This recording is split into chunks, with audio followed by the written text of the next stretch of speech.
अस्सलाम वालेकुम students, now let's start computer science of class 9th। आज हम शुरू करेंगे चैप्टर नंबर 1। लास्ट वीडियो में हमने फुल बुक का ऑब्जेक्टिव सॉल्व किया था, एमसीक्यूज। अब हम शॉर्ट क्वेश्चन सॉल्व करेंगे, ठीक है। अभी हम यूनिट 1 का कंप्यूटर सिस्टम, यूनिट 1 है हमारा कंप्यूटर सिस्टम, जिसके हम शॉर्ट क्वेश्चन सॉल्व करने जा रहे हैं, जिसके क्वेश्चन आंसर जो होंगे बुक पे इजीली में मिल जाएंगे या इजी वर्डिंग में होंगे तो हम लोग उसे बुक पे ही सॉल्व करेंगे। और जिसके हमारे पास आंसर या तो मुश्किल वर्डिंग में होंगे या डिटेल से लॉन्ग होंगे तो उसको हम शॉर्ट करने के लिए, आसान वर्डिंग में करने के लिए नोटबुक पे राइट करनी है, ठीक है। चलिए अब चलते हैं शॉर्ट क्वेश्चन की तरफ। तो फर्स्ट शॉर्ट क्वेश्चन हमारा है, जैसे हमें फर्स्ट क्वेश्चन में गिवन है what is the primary goal of fifth generation computers. अब यहाँ पे मैंने लिखा है on and answer on text book page number 11, ठीक है। अब यहाँ पे आंसर जहाँ जहाँ मेरे आंसर बुक में होंगे वहाँ मैंने क्वेश्चन के आगे आंसर में लिखा होगा on text book page number this, ठीक है। अब जैसे क्वेश्चन नंबर 1 का आंसर है पेज नंबर 11 पे, चलिए अब पेज नंबर 11 पे चलते हैं और देखते हैं इसका आंसर कहाँ से कहाँ तक बन रहा है। ओके, पेज नंबर 11 पे हमें टॉपिक दिया हुआ है फिफ्थ जनरेशन, ठीक है। इसका टॉपिक हमें दिया हुआ है, यहाँ से हमें शुरू कर लेना है। जो हाईलाइट किया हुआ है ये मैंने क्वेश्चन नंबर 1 लगाया हुआ, क्वेश्चन नंबर 1 शॉर्ट का आंसर है the fifth generation focuses on artificial intelligence, AI, and natural language processing (NLP).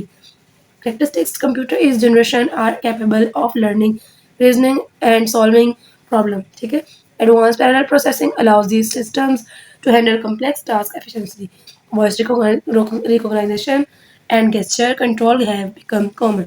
ये हमारा हो गया क्वेश्चन नंबर 1। अब चलते हैं क्वेश्चन नंबर 2 की तरफ। चलें क्वेश्चन नंबर 2 देखें, differentiate between volatile and non volatile memory. अब ये इसका आंसर हमारे पास बुक में था, पेज में 21 और 22 पे गिवन था, बट ये था कि वो थोड़ी वर्डिंग मुश्किल थी और साथ में थोड़ा डिटेल्स था, तो हमें शॉर्ट क्वेश्चन चाहिए इसलिए मैंने शॉर्ट यहाँ पे लिख दिया। अब यहाँ पे है volatile memory, it is a temporary memory.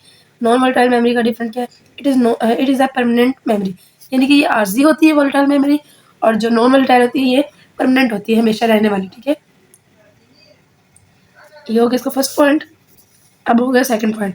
Second point में गिवन है data is a lost computer is switch off, यानी कि इसका डाटा जो है वो खो जाता है जब हम लोग कंप्यूटर ऑफ करते हैं। मतलब अगर जैसे कंप्यूटर यूज़ कर रहे हैं, हमने कुछ राइट किया या कुछ लिखा है या कुछ डाटा रखा है, लाइट चली जाती है, हमने सेव नहीं किया हुआ, तो क्या होगा, डाटा इसका जब हम दोबारा कंप्यूटर ऑन करेंगे तो डाटा खत्म हो चुका होगा। तो इसका दूसरी का क्या, नॉन वोलेटाइल मेमोरी का data is not lost when computer is switch off, यानी कि कंप्यूटर बंद भी होता है तो आपका डाटा खत्म नहीं होगा, डाटा आपका सेव रहेगा, वो परमानेंट डाटा होता है।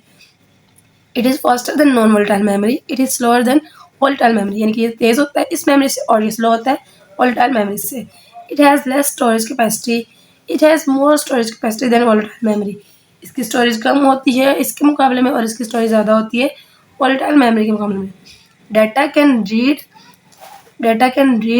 And right, data can only read, इसमें हम रीड भी कर सकते हैं और राइट भी कर सकते हैं, और इसमें जस्ट हम रीड कर सकते हैं। रैम में क्या है, रैम में है इसकी examples RAM and cache memory, यानी कि इसकी एग्जांपल्स हैं वोलेटाइल मेमोरी की। एग्जांपल में इसकी नॉन वोलेटाइल की एग्जांपल में आ जाएगा रोम, ठीक है। ये एग्जांपल मैंने साथ दे दी है। अब चलते हैं क्वेश्चन नंबर 3 की तरफ। क्वेश्चन नंबर 3 को देखें, शो मेमोरी है energy with help of diagram, ठीक है। इसके अब हमने कह रहे हैं डायग्राम के साथ शो करें, ठीक है। जो इसका आंसर है उस मेमोरी को आप लोग किसके साथ शो करें, डायग्राम के साथ। तो इसका आंसर है ऑन बुक पेज नंबर 22, ठीक है। बुक के 22 पेज पे आते हैं तो देखते हैं इसका आंसर क्या बन रहा है। ओके, पेज नंबर 22 पे देखें, ये हमें दी हुई डायग्राम मेमोरी, इसका क्वेश्चन है वो, इसमें हमने मेमोरी दी हुई 22 पे पेज नंबर, और मेमोरी क्लासिफिकेशन की डायग्राम है। सबसे पहले आ जाएगी मेमोरी, फिर इसके दो आगे से टाइप्स आ जाएंगे, मेन मेमोरी और सेकेंडरी मेमोरी। मेन मेमोरी में आ जाएंगे RAM, ROM, internal processor memory, cache and register, और सेकेंडरी में आ जाएंगे मैग्नेटिक, ऑप्टिकल और चिप, ठीक है। ये क्वेश्चन नंबर 3 का आंसर है, मैंने ऊपर लिखा भी हुआ है 3 शॉर्ट और साथ आपको बता भी रही हूँ, ठीक है। क्वेश्चन नंबर 3 का शॉर्ट का आंसर है ये। अब चलते हैं क्वेश्चन नंबर 4 की तरफ। ओके, क्वेश्चन नंबर 4 में है why is the word size of a processor important and how does it effect the computers performance. इसका आंसर बुक पे नहीं था इसलिए हमने यहाँ पर ऐड कर लिया। The word size of computer processor affects how much data it can handle at once and how much memory it can address. A large word size improves processing and speed and overall performance by allowing more data to be processed and more memory to be accessed. ठीक है ये okay. अब देखिए question number 5 है। Question number 5 में given है imagine you are building a custom computer for a brand, give 3 construction। ठीक है ये क्वेश्चन मैंने फुल नहीं लिखा हुआ क्योंकि काफ़ी लेंथी क्वेश्चन, तो मैं हाफ लिख के आगे डॉट डाल के क्वेश्चन मार्क लगा देती हूँ। इसका भी एक क्वेश्चन था और अब इसका आंसर है। बुक पे गिवन नहीं था, अगर था अभी तो डिटेल से था। हमने इन शॉर्ट यहाँ पे राइट कर लिया। When the choosing the type and size of memory for a custom computer, there are 3 important consideration to take into account. First होगी यूजेज नीड्स, कैपेबिलिटी, फ्यूचर प्रॉफिट। ठीक है ये इसका आंसर हो गया क्वेश्चन नंबर 5 का। और अगर किसी को इससे भी शॉर्ट क्वेश्चन चाहिए तो वो मेरे से कॉन्टैक्ट कर सकते हैं इंस्टाग्राम पे भी और कमेंट्स में भी। और इसके अलावा अगर किसी को लॉन्ग चाहिए तो भी वो कॉन्टैक्ट कर सकते हैं। ओके अब देखिए क्वेश्चन नंबर 6। क्वेश्चन नंबर 6 में गिवन है you are a computer technician task with upgrading an older computer with a slow. ठीक है आगे मैंने डॉट डाले हुए हैं, वही बात की क्वेश्चन को प्रिंट नहीं राइट किया मैंने यहाँ पे क्योंकि क्वेश्चन काफ़ी लेंथी था। अब आ जाते हैं आंसर की तरफ।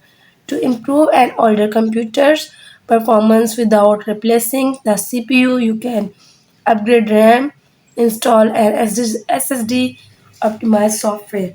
शॉर्ट क्वेश्चन है, अगर इसको आप लोग और मज़ीद शॉर्ट करना चाहें तो कर सकते हैं, लेकिन मैंने पहले ही इनकी हेडिंग के साथ मैंने पॉइंट राइट किए तो मेरा नहीं ख्याल इसको आपको शॉर्ट करने की मज़ीद ज़रूरत है।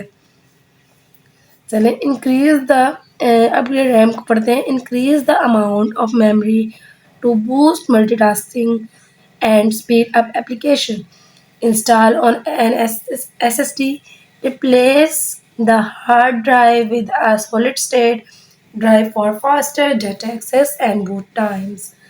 नेक्स्ट पार्ट पे चलते हैं। Third one is optimize software, update software, remove unnecessary programs and clean up the system to reduce overhead and improve speed. Okay, अब क्वेश्चन नंबर 7 देखें। Your school is planning to purchase new printers for the computer lab. Give 3 advantages of impact and non-impact।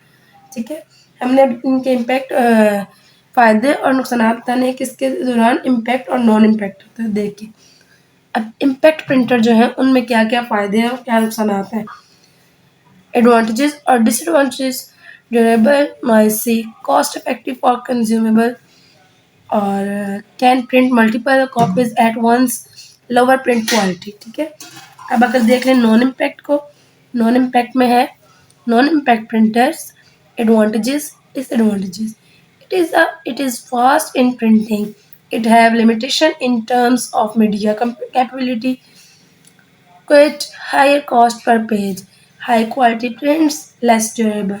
ठीक है अब चलते हैं question number 8 की तरफ। Question number 8 का भी आंसर में बहुत डिटेल से मिला हुआ था बुक में, इन शॉर्ट हमने यहाँ लिख लिया। तो क्वेश्चन है हमारा what does OOP stand for, यानी कि इसका ये किसका स्टैंड है, मतलब ये इसका स्टैंड फॉर क्या है, इसकी फुल फॉर्म क्या है। And which programming language commonly use in this present. ठीक है इसके हमने फुल स्टैंड बताना है कि इसकी फुल फॉर्म क्या है OOP की, और ये मतलब इसके लैंग्वेजेस कौन सी हैं वो बतानी है जिसमें यूज़ होती हैं। OOP stand for object oriented programming. की लैंग्वेज इंक्लूड जावा, C++, पाइथन, C#, और रूबी। ठीक है ये इसकी लैंग्वेजेस होगी। अब चलते हैं क्वेश्चन नंबर 9 की तरफ। ओके देखिए question number 9, define protocol in context of data communication. अब इसके आंसर मैंने लिखा हुआ है ऑन बुक पेज नंबर। अच्छा मैम अगर PG लिखा हो तो इसका मतलब पेज नंबर है। ठीक है मैं फुल नहीं लिखती पेज, तो इन शॉर्ट लिख देती हूँ PG। ठीक है यानी कि पेज। तो ऑन बुक पेज नंबर 34, इसका आंसर है पेज नंबर 34 पे। चलिए बुक पे देख लेते हैं इसका आंसर कहाँ से कहाँ तक बन रहा है। क्वेश्चन नंबर 9 का आंसर था 34 पे। प्रोटोकॉल की हेडिंग हमें दी हुई है, इसकी हेडिंग मतलब फुल पैराग्राफ है, 3 लाइन है, 3 भी फुल नहीं है तो ये क्वेश्चन पूरा ही बन रहा है। A protocol is a set of rules that governs data communication. It represented an agreement between communicating devices. Without a protocol, two devices are connected but may not communicating with each others. ठीक है, ये question number 9 का answer हो गया। अब चलते हैं question number 10 की तरफ। क्वेश्चन नंबर 10 देखें, define simplex, half duplex and full duplex modes of communication with one example each. ठीक है, अब इन सब का हमने डिफाइन करना है और इनके साथ साथ एक एक एग्जाम्पल देनी है। तो इसका आंसर है पेज नंबर 34 और 35 पे। ओके, पेज नंबर 34 पे देखिए, सिंप्लेक्स मोड का हमें आंसर दिया हुआ है। In simplex mode the communication takes place in only one direction. ठीक है, अब फुल करना चाहें तो फुल भी कर सकते हैं ये पैराग्राफ। तो अगर फुल कर लें तो वेल एंड गुड, ज़्यादा बेहतर है।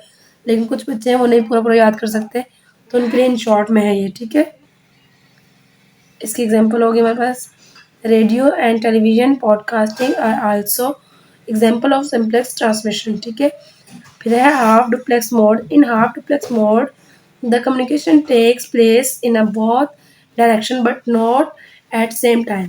इसकी एग्जांपल वॉकी टॉकी भी हो सकती है, बट हम लोग ये एग्जांपल नहीं करेंगे। पेज नंबर 35 पे एग्जांपल है, वो करते हैं। For example, communication between a computer and credit card machine. फिर है full duplex mode. In full duplex mode the communication takes place in both the direction at the same time. In this mode, both sender and receiver can send and receive the data.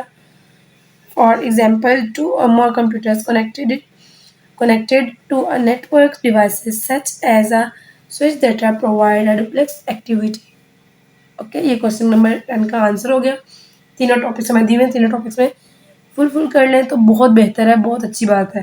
लेकिन अगर question number 11 में देखते हैं, what are start and stop it and where are they used in data transmission. ठीक है, अब इसका answer है, start bit marks the beginning of data transmission, stop bit marks the end of data transmission. They are used in serial communication to frame data. ठीक है, अब चलते हैं क्वेश्चन नंबर 12 की तरफ। क्वेश्चन नंबर 12 है, how does a switch different from a hub in a network on text book page number 36। इसका answer given है पेज नंबर 36 पे।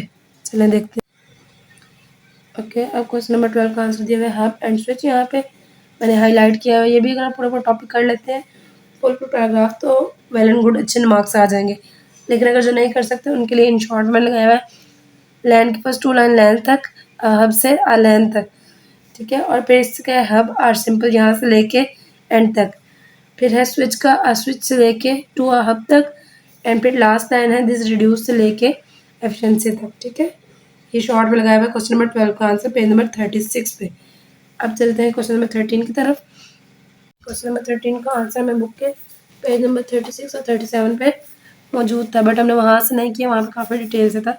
इसका आंसर हमने यहाँ राइट कर लिया। It is a typical used for short distance communication when gaps make occur during transmission such as keyboard. ठीक है, दूसरी हेडिंग आ गई, it is typical use in transmission continuously such as telecommunication and network. ठीक है, यहाँ तक हो गया हमारा आंसर। अब चलते हैं क्वेश्चन नंबर 14 की तरफ। क्वेश्चन नंबर 14 देखें, give 3 limitation of peer to peer network compare to a client and server. इसका आंसर बुक पे मौजूद है पेज नंबर 38 पे, पूरा पैराग्राफ दिया हुआ है, बट हम इसको इन शॉर्ट में यहाँ कर लेते हैं। There are 3 limitation to peer network compare to client server network, security, scalability and management and control. अब इनके आगे से एक्सप्लेनेशन मैंने दे दी थोड़ी थोड़ी एक एक पॉइंट की। ठीक है, ये आपने राइट कर लेनी है। अब चलते हैं आगे क्वेश्चन नंबर 15 की तरफ। क्वेश्चन नंबर 15 का भी आंसर जो गिवन था हमें पेज नंबर 42 पे, बट हमने इधर राइट कर लिया कि वो थोड़ा मुश्किल और डिफिकल्ट था। यहाँ लिखा तो what is the role of application layer in OSI model.